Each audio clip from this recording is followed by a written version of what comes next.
এক ওয়াক্ত নামাজ পড়ে না, খোদার 365 দিন, একটা বছরে কোনো দিন যে ছেলেটা ফজরের নামাজ পড়লা না, তুমি কোন মার ঘরে জন্ম নিলা?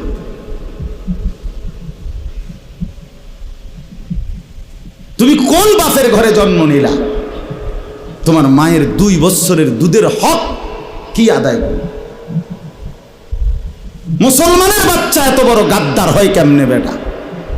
এত বড় নাফরমান, এত বড় হাইওয়ান, এত বড় চতুষ্পদ জানোয়ার মুসলমানের ঘরে হয় কেমনে বেটা? কেমনে হয় বেটা? এজন্য মনে রাখো বেটা, যে কপালে সেজদা নাই সে কোনো মানুষ না। যে সেজদা দেয় না সে মানুষ নয়, মানুষ নয়, জানোয়ার। সে জানোয়ার, হাইওয়ান, এটা চতুষ্পদ জন্তু, এটা জানোয়ার, এটা মানুষ না। যে কপাল সেজদা দেয় না। কেন আসলি বেটা তুই পৃথিবীতে বেটা? শুধু ভাত, শুধু খানা, শুধু পেশাব পায়খানা, শুধু লজ্জাস্থানের চাহিদা, শুধু শাহওয়াত, শুধু জিনা, শুধু ব্যভিচার, শুধু নারী, শুধু উলঙ্গ ছবি। আরে এটা তো কুত্তা বিলার স্বভাব ছাড়া আর কিচ্ছু হইতে পারে না বেটা। এ তো জন্তু জানোয়ারের স্বভাব হইতে পারে বেটা। মানুষের ঘরে মুসলমান, অথচ সে তার আল্লাহকে সেজদা করে না। তো কি মানুষ হইলি বেটা? কি পড়ালেখা শিখলি যুবক? এই ছেলে কি পড়লি বেটা?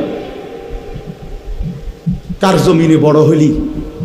কার আসমানের নিচে রইলি? কি রে বেটা?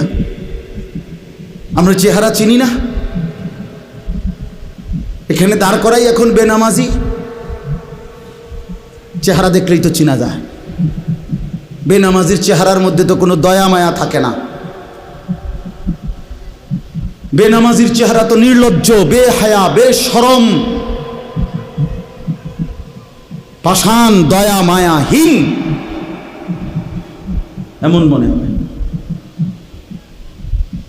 এজন্য বন্ধু, নিজেকে আরেকবার ভেবে দেখো। তুমি মায়ের সন্তান, তুমি বাবার সন্তান, তুমি মুসলমানের সন্তান। এই কালেমা বড় দামি কালেমা। আমি 72 বছর বয়স্ক, 72 বছর বয়স বুড়া চাচা, এরকম একজন বয়স্ক লোককে গত আগস্ট মাসে কালেমার দাওয়াত দিছিলাম। উনি হিন্দু। 2.5 ঘন্টা ওনারে বুঝাইছিলাম, বলছিলাম, কিন্তু উনি এটা বলে যে ঈশ্বর অদ্বিতীয়, ঈশ্বরের কোনো অংশীদার নাই, আমি প্রতিমা পূজা করি না। উনি এই কথাটা বলে, কিন্তু উনি কালেমা। আমি বললাম, চাচা, আমাদের সাথে আরো আলেমা ছিল, চাচা আপনি এই কথাটাই বলেন, এই কথাটাই বলেন, এটাই কালেমা। আপনি যেটা বিশ্বাস করেন এই কথাটা মুখে বলেন না, কালেমা আরবিটা বলেন, লা ইলাহা ইল্লাল্লাহু মুহাম্মাদুর রাসূলুল্লাহ, এটা বলেন।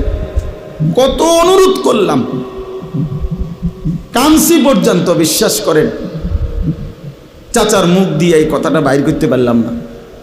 কয় না, আমি এটা পড়তাম না।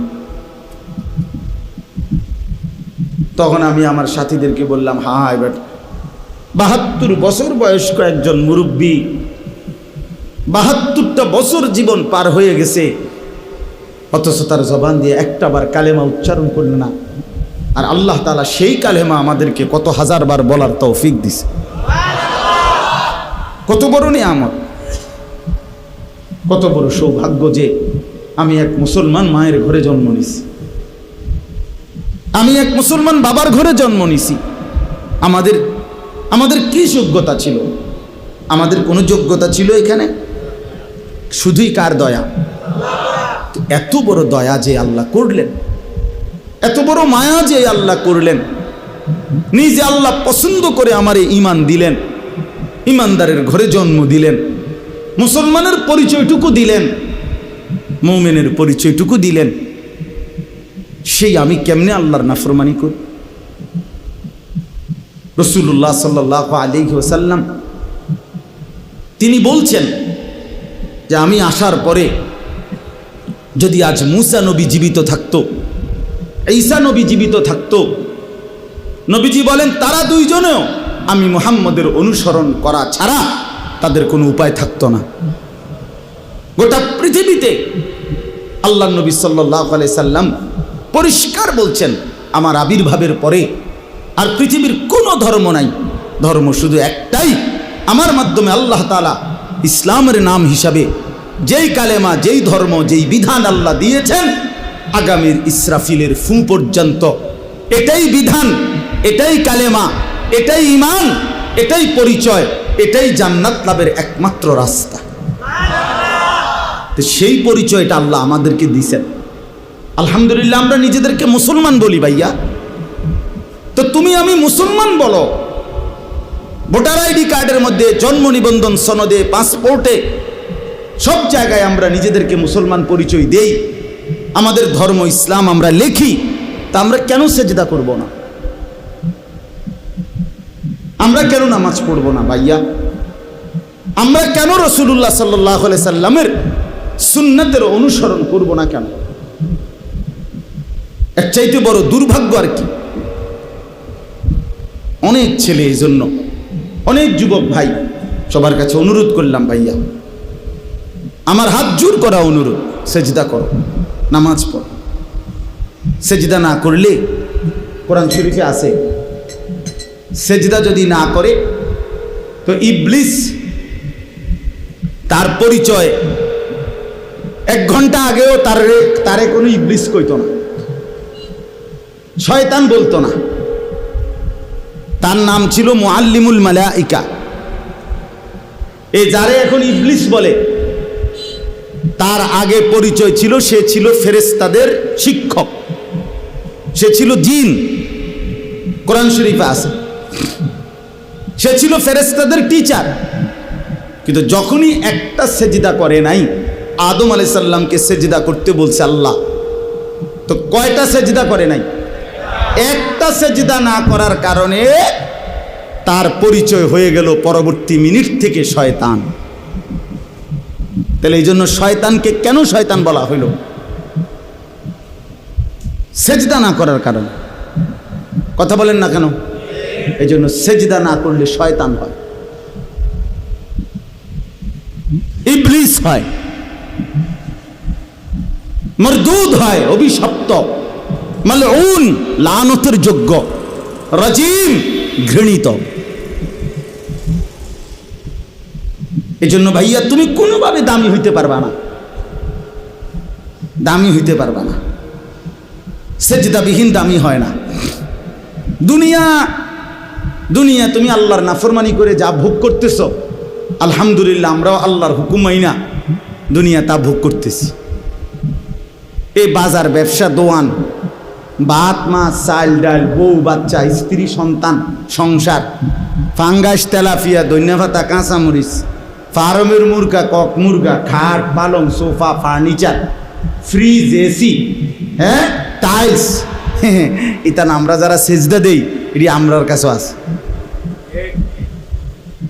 কথা বলে না কেন? তুমি আলগা কি ভোগ করে লাইলা? তুমি আল্লাহর নাফরমানি কইরা সারাদিন মোবাইল টিপা আমাকে রাইতলি কি শান্তের দেশে থাও নাকি? তো আর কিতা, তো তুমি বেকুবার কিতাব মানে বেশতি কি? হ্যাঁ, বেশতি কি? শুধু শুধু ধোকা, শুধু ধোকা, শুধু বোকামি করলো, ধোকা খাইল। দুনিয়া এমনি মিলে যায়, দুনিয়া এমনি মিলে যায়। আল্লাহ পাক কোরআনে ওয়াদা দিছেন, আমি যাকে বানাইছি তার দুনিয়ার রিজিক আমি দেবই দেব। এই জমিনে যত কিছু আমার বিচরণশীল মখলুক, আল্লাহ বলেন ওয়ামা মিন দাব্বাতিন ফিল আরদি ইল্লা আলাল্লাহি রিজকুহা, সকলের রিজিকের দায়িত্ব আমি আল্লাহ আমার কাঁধে তুলে নিলাম। তাফসীরের মধ্যে আছে হযরত মূসা আলাইহিস সালাম একদিন আল্লাহ তাআলাকে জিজ্ঞেস করলেন, আল্লাহ আপনার সমস্ত সৃষ্টি ছোট বড় সকলের রিজিকের কথা আপনার মনে থাকে, মনে রাখতে পারেননি। তো আল্লাহ তাআলা বললেন, মুসা তোমার সামনে একটা বড় পাথর আছে, এই পাথরটার মধ্যে তোমার হাতের লাঠিটা দিয়া বাড়ি দাও। মুসা আলাইহিস সালাম বাড়ি দিলেন, পাথরের একটা অংশ ভাঙ্গা পড়ছে। আচ্ছা আবার মারো, আবার মারলেন, আরেকটা অংশ ভাঙছে, আবার মারো, আবার মারলেন, পাথরের একটা অংশ ভাঙছে। 4 বার পাথরটাতে আঘাত করলেন। আঘাত করার পরে এরপরে পাথরটার ভিতর থেকে একটা ছোট্ট পোকা, একদম পিচ্চি, মুখে একটা সবুজ গাছের পাতা কুটকুট করে কামড়াইতেছে, খাইতেছে। এই অবস্থায় এই পাথরটার ভিতর থেকে এই পোকাটা নিচে পড়ছে। আল্লাহ তাআলা বললেন, মুসা ওই পোকাটা কি বলে কান পাইতে একটু শোনো। তাফসিরে রুহুল মাআনিতে আমরা পড়ছি, আরবি তাফসিরে। তো ছোট্ট পোকাটা মুসা আলাইহিস সালাম শুনতে পেলেন। ছোট্ট পোকাটা পড়ছে, সুবহানা মান ইয়ারানি ওয়া লা ইয়ানসানি।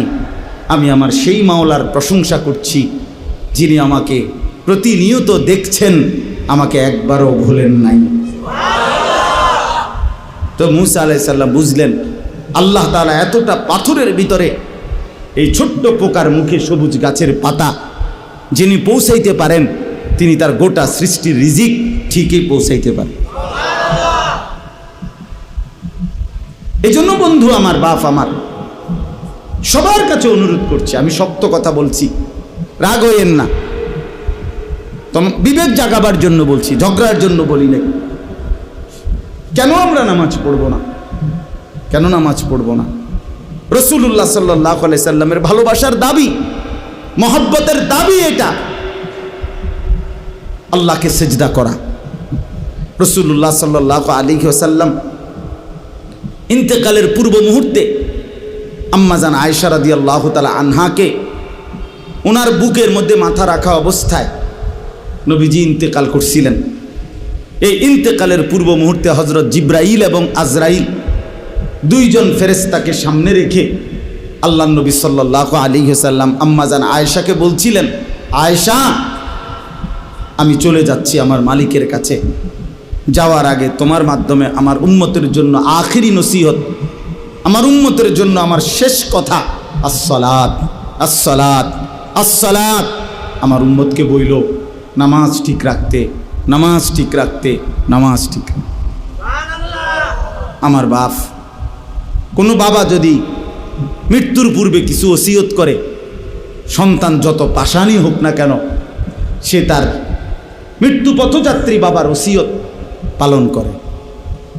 তা আমাদের নবী সাল্লাল্লাহু আলাইহি ওয়াসাল্লামের আখিরি নসিহত ছিল নামাজ, উম্মতের নামাজ। তো সেই নামাজ যদি আমরা আন্তরিকতার সাথে পালন না করি, তো আমাদের নবীর সাথে আমাদের সম্পর্ক কই? রাসূলুল্লাহ সাল্লাল্লাহু আলাইহি সাল্লাম কোরআনের মধ্যে আছে, সূরা নিসার মধ্যে আল্লাহ তাআলা বলছে, বন্ধু আপনাকে সামনে রেখে আপনার উম্মতের আমলনামা খোলা হবে।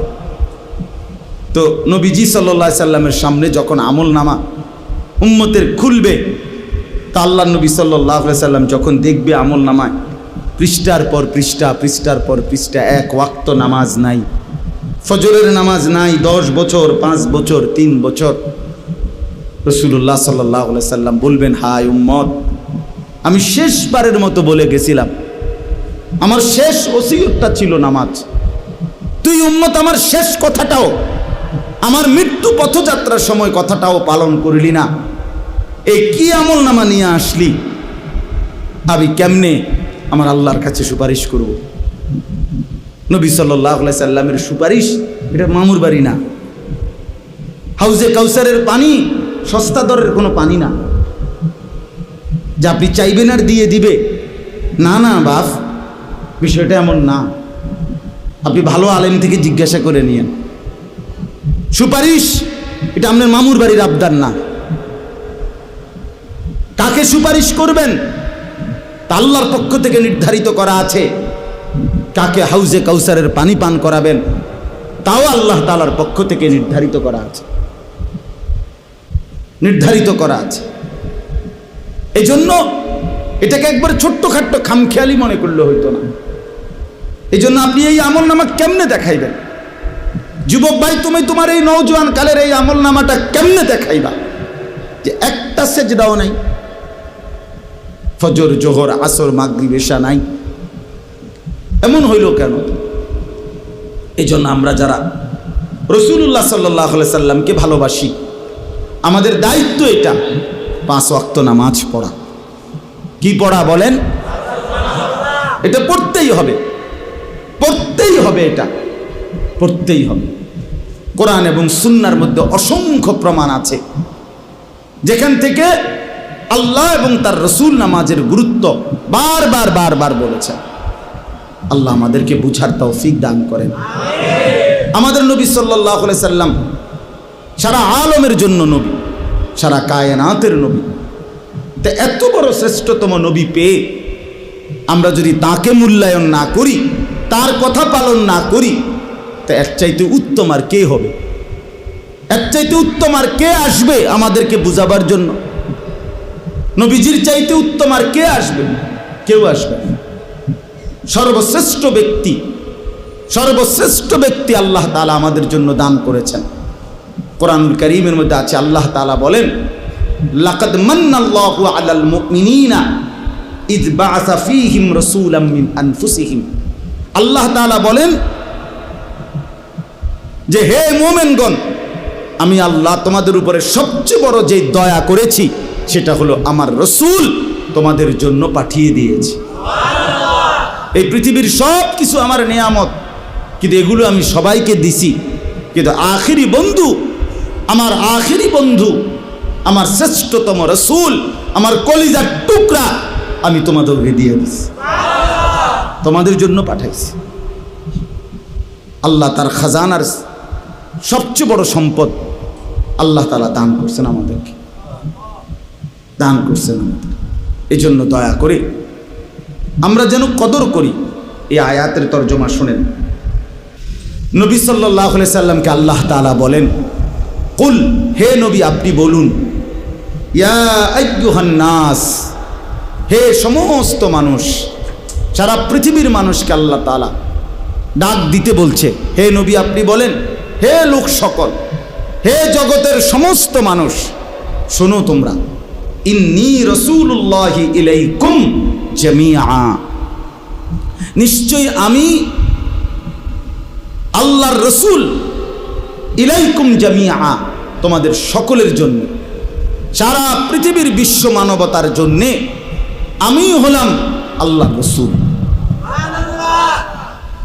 তো আল্লাহ তাআলা বলেন, আমার পরিচয়টা তুলে ধরেন নবী, আপনার পরিচয়ও তুলে ধরছেন যে আপনি সারা বিশ্ব মানবতার রাসূল। এবার আমার পরিচয়ও ধরেন যে এই কথাটা কে বলছে। আল্লাযী লাহু মুলকুস সামাওয়াতি ওয়াল আরদ, সাত আসমান এবং জমিনের মালিকানা যেই আল্লাহ, তিনি বলছেন যে আমি সারা পৃথিবীর মানুষের জন্য আমি আল্লাহর রাসূল। লা ইলাহা ইল্লা হুয়া ইউহয়ী ওয়া ইউমীতু, তিনি ওই আল্লাহ যিনি ছাড়া আর কোনো ইলাহা নাই, তিনি সকলকে জীবন দেন, তিনি সকলকে মৃত্যু দান করেন। জীবন মৃত্যু দানকারী, একত্ববাদের অধিকারী আর কোনো ইলাহা নাই যিনি ছাড়া। সেই মহান আল্লাহ রব্বুল আলামিন, গোটা কায়নাতের মালিকানা যার, তারই পক্ষ থেকে আমি তোমাদের সবার জন্য আল্লাহর রাসূল। অতএব আমাদের করণীয় কি? তো আল্লাহ তাআলা বলেন, হে নবী আপনি বলেন তোমাদের করণীয় কি? ফাআমিনু বিল্লাহি ওয়া রাসূলিহিন নাবিয়্যিল উম্মি আল্লাযী ইউমিনু বিল্লাহি ওয়া কালিমাতিহি। অতএব তোমরা সকলেই আল্লাহ এবং তার রাসূলের উপরে ঈমান আনো। আল্লাহ এবং তার রাসূলের উপরে কি আনো? ঈমান। রাসূলের কয়েকটা পরিচয় বলছে যে তিনি আল্লাহর রাসূল, আন-নবী তিনি আল্লাহর নবী, আল উম্মি তিনি দুনিয়াবি পড়ালেখা থেকে মুক্ত, যা বলছেন সরাসরি শুধুমাত্র আল্লাহর কাছ থেকেই বলছেন। আল্লাযী ইউমিনু বিল্লাহি ওয়া কালিমাতিহি, যিনি আল্লাহর সমস্ত কথা এবং আল্লাহর উপরে পরিপূর্ণ ঈমান রাখতেন। নবীজি আল্লাহ তাআলার সকল হুকুম পালন করছেন কিনা? কথা বলেন না। আল্লাহ তাআলার প্রতি পূর্ণ ইয়াকিন রাখতেন কিনা? তো আল্লাহ বলেন, যিনি রসুল, যিনি নবী, যিনি দুনিয়াবি পড়ালেখা থেকে মুক্ত, যিনি আল্লাহর উপরে পূর্ণ ঈমান রাখতেন, যিনি আল্লাহর সমস্ত কথা মানতেন, সেই প্রিয়তম রসুলের উপরে তোমরা সকলেই ঈমান আনো। এরপরে বলেন ওয়াত্তাবিউহু, এই আমার কথা শেষ। আর এই কথাটাই বুঝেন, আল্লাহ তাআলা বলেন তোমরা সকলেই শোনো। দুই কথা, এক হলো আমার রসুলের উপরে ঈমান আনো, আর দ্বিতীয় কথা হলো ওয়াত্তাবিউহু, তোমরা সকলেই আমার রসুলকে অনুসরণ করো। অনুসরণ করো, নবীর প্রতি ঈমান আনো, নবীকে অনুসরণ করো। কেন? তিনি সবার জন্য রসুল, অন্য আর কারো কাছে গেলে হবে না, তিনি একজন। এই দুইটা দায়িত্ব দিছেন আমাদেরকে আল্লাহ। ফাআমিনু, তোমরা সকলেই নবীর উপরে ঈমান আনো। দ্বিতীয় হলো ওয়াত্তাবিউহু, তোমরা সকলেই নবীর আনুগত্য করো, অনুসরণ করো।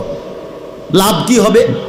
শেষ আল্লাহ বলেন লাআল্লাকুম তাহতাদুন, তাহলে যদি তোমরা নবীর প্রতি ঈমান আনতে পারো এবং নবীকে অনুসরণ করো, তাহলে লাআল্লাকুম তাহতাদুন, নিশ্চিত তোমরা হেদায়েত পেয়ে যাবে, জান্নাত মিলে যাবে।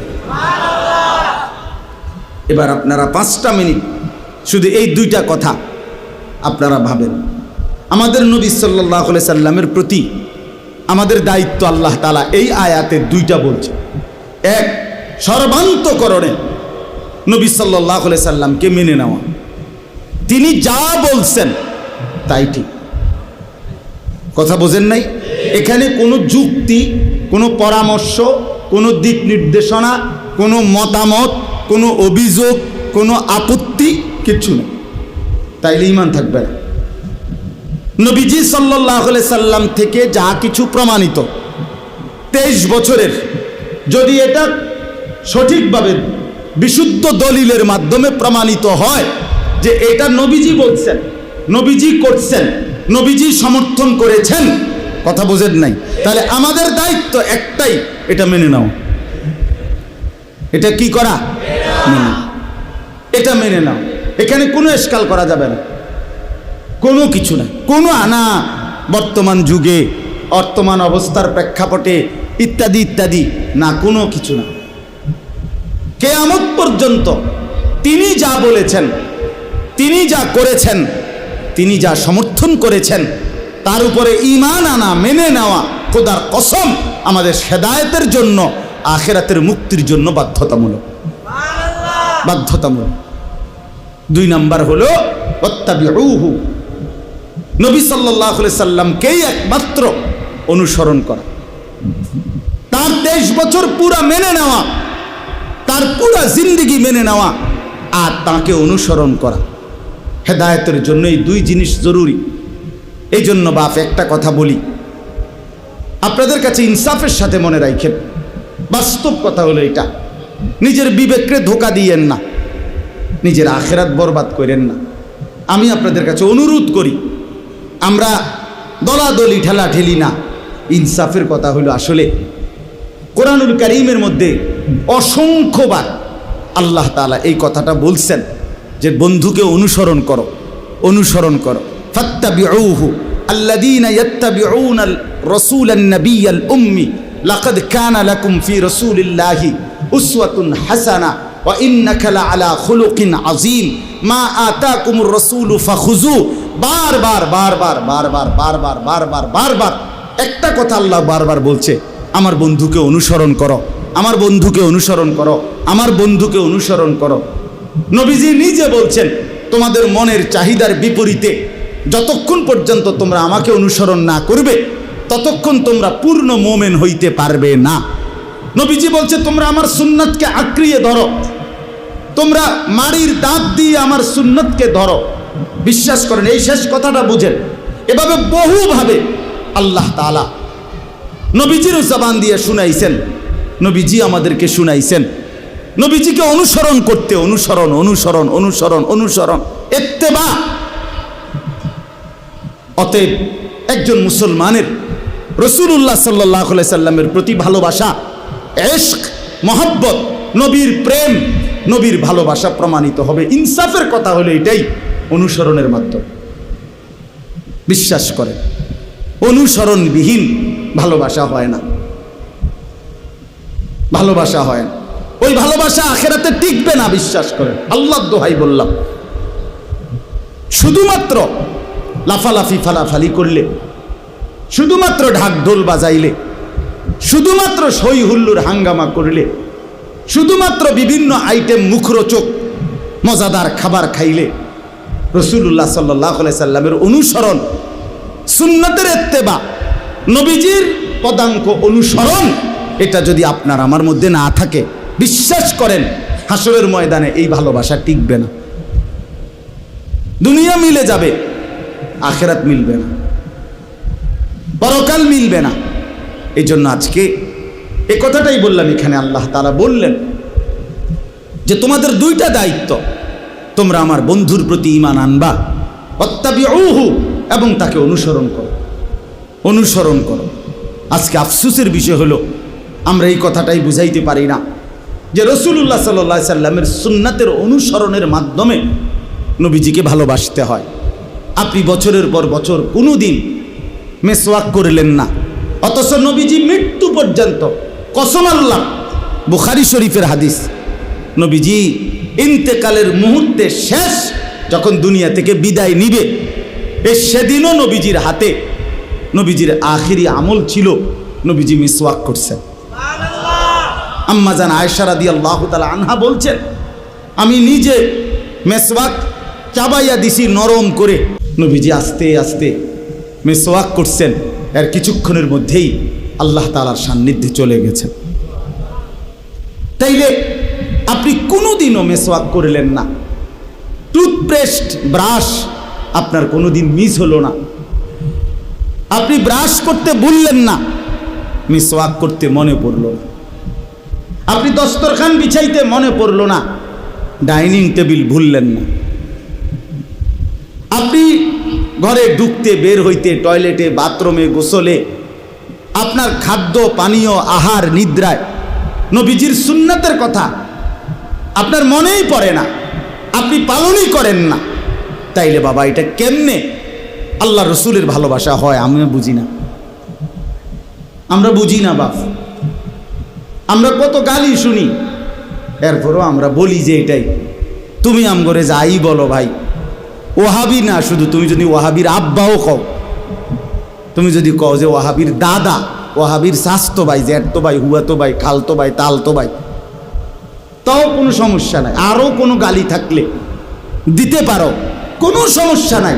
খোদার কসম আমরা বলেই যাব যে নবীজির সুন্নাত, নবীজির এক এক অনুসরণের মধ্যেই কেবল নবীজির ভালোবাসা নিহিত, এছাড়া হবে না, ভালোবাসা হবে না। নয়তো ভালোবাসতে হলে অনুসরণ করতে হবে, অনুসরণ করলে ভালোবাসা প্রমাণিত হবে, সোজা হিসাব। এজন্য রাসূলুল্লাহ সাল্লাল্লাহু আলাইহি সাল্লামের সুন্নাত তরিকার বিরোধী হইয়া আপনি নবীর ভালোবাসা কবরে হাসরে প্রমাণ করতে পারতেন না বাবা। শুধু লাফাইয়েন না, আবারও অনুরোধ করছি, 60 বছর বয়স, এখনো বিড়ি খানার অভ্যাসটা ছাড়তে পারলেন না, আপনি নবীকে ভালোবাসেন না।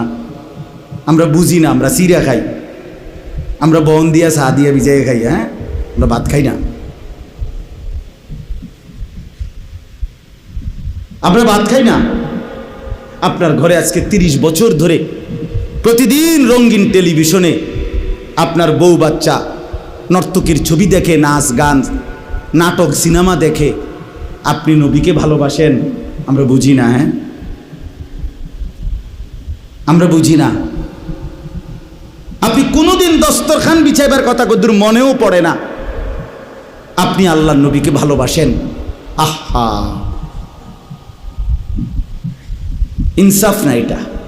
এই জন্য আপনাদের কাছে অনুরোধ করছি, সবার কাছে বললাম, এখানে এটা ধাক্কাধাক্কির বিষয় না, এটা গালিগালাজের বিষয় না, এটা আখেরাতের বিষয়। দুনিয়া আমার কাছেও আপনাদের হিসাব না, আপনাদের কাছেও আমার হিসাব না। কিয়ামতের ময়দানে আমি হিসাব নেব না, আপনি নেবেন না। আমরা প্রত্যেকেই আল্লাহর কাছে হিসাব দিতে হবে, আল্লাহ তাআলার কাছে এটা বুঝাই দিতে হবে। আল্লাহ বলবে, বান্দা আমি আমার বন্ধুকে অনুসরণ করতে বলছি। আচার ব্যবহার, চলা ফেরা, হাসি কান্না, রাত দিন সকাল দুপুর সকল বিষয়ে, ঘর পরিবার স্ত্রী সংসার বাজার ব্যবসা দেশ জাতি রাজনীতি সকল ব্যাপারে আল্লাহ নবী সাল্লাল্লাহু আলাইহি সাল্লামের এক এক সুন্নাতের অনুসরণ, খোদার কসম এর মধ্যেই আমাদের ভালোবাসা নিহিত, আখিরাতের মুক্তি, আমাদের হেদায়েত, আমাদের জান্নাত এর মধ্যেই নিহিত। এই জন্য আমার কথা রইল এতটুকুই। সাহাবায়ে কেরাম এটাই বুঝতেন, সাহাবায়ে কেরাম নবীজিকে অনুসরণ করতেন, আর এই অনুসরণের মধ্যে ভালোবাসা প্রমাণ দিতেন। এই জন্য আজকে আফসোসের বিষয়, অনুসরণকারী যারা একটা একটা সুন্নত ধরে ধরে যারা পালন করে তাদেরকে গালি দেওয়া হয়। তাও আবার এমন মজার বিষয় যে গালি হিসাবে যে শব্দটা নির্বাচন করছে ওয়াহাবি, এটা কোনো গালি না। মানে আমার ছেলেরে একবার আমি ছোট্টবেলায় একটু ছোট থাকতে আর কি, তার পায়ের ডানে বামে আপনার সে গজল আরে একটা সূরা কইতে কইছি মাদ্রাসার অনুষ্ঠানে, সে বলে না মাইক দিয়া, তা আমি তার পায়ের দুই পাশে দুইটা বাড়ি দিছি আর ফ্লোরে বেদ দিয়া, ইচ্ছা করেই তার পায়ে দেই নাই। এরপরও কয় না, হ্যাঁ পরে ছেড়ে দিছি। পরে রাত্রে আমারে বাসায় গিয়া বলতেছে, আমারে কাছে আইসে, আব্বু লাগছে না। লাগছে না মানে ওই যে দুপুরে যে বাড়ি দিছি এটি কোনো হের পায়ে লাগছে না। আমি, আরে আব্বা আমি তো তোরা আসলে দিছি না বাড়ি। তো এতে মনে করছি খুশি যে আব্বু বাড়ি দিছি কিন্তু কি লাগছে না। তা আমিও অনেক সময় বলি যে আপনি যে আম করে গালি দিলেন লাগছে না, আমরা গায়ে লাগছে না। কারণ ওয়াহাবি এটা গালি না, এটা আল্লাহর নাম। এটা কার নাম? সৌদি আরবের মোহাম্মদ ইবনে আব্দুল ওয়াহাব আন-নজদি, যদি তার দিকেও সম্বন্ধ করা হয় বলে তার কারণে বলা হয়, তাহলে তার নাম তো হলো মোহাম্মদ, আব্দুল ওয়াহাব না। তার বাপের নাম আব্দুল ওয়াহাব।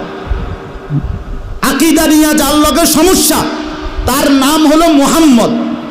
কথা বোঝেন নাই আমার? সৌদি আরবে এই ওয়াহাবি বলতে যারা বলে, আপনি জিজ্ঞাসা করেন, এমনি তো মানুষ বুঝতো না, যারা আলেম তারাই জিজ্ঞাসা করেন, মানে এই কথা বলে আপনি কারে বুঝান, কার দিকে সম্বন্ধ করেন, তো বলবে সৌদি আরবে একজন ব্যক্তি ছিল মোহাম্মদ ইবনে আব্দুল ওয়াহাব, তার অনেক আকীদার সাথে আহলে সুন্নাত ওয়াল জামাতের আকীদার বিরোধী, তো এর কথাটা বলার জন্য বলে। তো ওর নাম তো ছিল মোহাম্মদ, আব্দুল ওয়াহাব না। তাহলে গালি তো দিলে, তার দিকে ফিরাইলে তো তার নাম তো মোহাম্মদ, উনার নাম। দুই নাম্বার কথা হইল, আপনারা বলেন একেবারে যে কোনো কেউ বলবেন, আপনারা বলেন যে কোনো বিবেকবান মানুষ যে আল্লাহর নাম যাদের নামের মধ্যে, তাদেরকে শুধু ওই নাম ধইরা বিদ্রুপ করার অনুমতি আসেনি? ওই যে মালিক, খালেক, সাত্তার, জব্বার, এরকম অনেকের নামের মধ্যে থাকে না, আব্দুল মালিক, আব্দুল খালেক, আব্দুল সাত্তার, আব্দুল জব্বার, আছে না নাম এরকম? তো ওইখানে শুধু এই মালিক খালেক এইটারে বিদ্রুপ করে বলার অনুমতি আছে? কেন নাই? কথা বলেন না কেন? কেন নাই? এই খোদার কসম, এই ওয়াহাব এটাও তো আল্লাহর নাম। আব্দুল ওয়াহাব মানে ওয়াহাবের বান্দা। সমস্ত হুজুররা দোয়া করে, রব্বানা লা তুজিগ কুলুবানা বাদা ইদ হাদাইতানা ওয়া হাব লানা মিন লাদুনকা রাহমা ইন্নাকা আনতাল ওয়াহাব। আপনি ওয়াহাব আল্লাহকে বলে, তা কোরআন শরীফে শিখানো আল্লাহর নাম হলো ওয়াহাব। তাহলে আপনি ওয়াহাবি বলে যদি কাউকে বিদ্রুপ করেন, গালি দেন, তো কার নাম ধরে আপনি গালিটা দিলেন? তো নিজের ক্ষতি কেন করলেন? ওই বেটার তো কিচ্ছু হইল না, আপনি নিজের আখিরাতটা বরবাদ করলেন, নিজের পরকালটা নষ্ট করে দিলেন। এই জন্য দয়া করে আমি সব সময় বলি যে ভাইয়া কোনো সমস্যা নাই, এই ওয়াহাবি মানে আল্লাহওয়ালা এইটাও আমগরে দাও, আর সুন্নত তো আমরা পালন করি, আরও যদি কোনোটা বাকি থাকে সেটাও তালাশ করে আমগরে দিয়া দাও। সুন্নাতগুলো আমরা নিয়ে নেই, বিদআতগুলো তুমি নিয়ে আনো, তোমাদের বন্টনে আমরা খুশি। রাদিনা, আমরা খুশি হলাম। সুন্নাতগুলো আমগরে দিয়া দাও, বিদআতগুলো তোমরা নিয়ে আনো। এই জন্য মেহেরবানি করে সোজা হিসাব, এটা দলাদলি ঠেলাঠেলি ধাক্কাধাক্কির বিষয় না, এটা হাসরের ময়দানে আমার আপনার ফয়সালার বিষয়। এই জন্য দয়া করে আমরা প্রত্যেকে ইনশাআল্লাহ রাসূলুল্লাহ সাল্লাল্লাহু আলাইহি সাল্লামের অনুসরণ, সুন্নাতের ইত্তেবা, নবীজির একটা একটা নিয়ম পালন করার মাধ্যমে নবীজির ভালোবাসার প্রমাণ দিতে চেষ্টা করব ইনশাআল্লাহ। আল্লাহ তাআলা আমাদেরকে তৌফিক দেন, কবুল করেন। তিনটা কথা মোট বলছি। এক, যুবক ভাই তোমরা সবাই দয়া করে নামাজ পড়ো, নামাজ পড়ো, নামাজ পড়ো। 2 নাম্বার কথা হলো, আমরা রাসূলুল্লাহ সাল্লাল্লাহু আলাইহি সাল্লামকে আল্লাহ তাআলা পাঠিয়ে সারা পৃথিবীর জন্য আমাদেরকে 2টা দায়িত্ব দিয়েছেন। 1, নবীজির প্রতি পূর্ণ ঈমান আনা। 2, নবীজিকে পূর্ণ অনুসরণ করা। ঠিক আছে না? আর 3 নাম্বার কথা হলো, শুধুমাত্র গালি, কাদা ছোড়াছড়ি, ধাক্কাধাক্কি নয়, বরং চলেন সবাই মিলে আল্লাহর নবীকে অনুসরণের মাধ্যমে নবীজির সুপারিশ কামনা করি, হাউজে কাউসারের পানি তালাশ করি, আখিরাতের মুক্তি তালাশ করি। আল্লাহ আমাদের সবাইকে তৌফিক দেন, কবুল করেন, আমিন।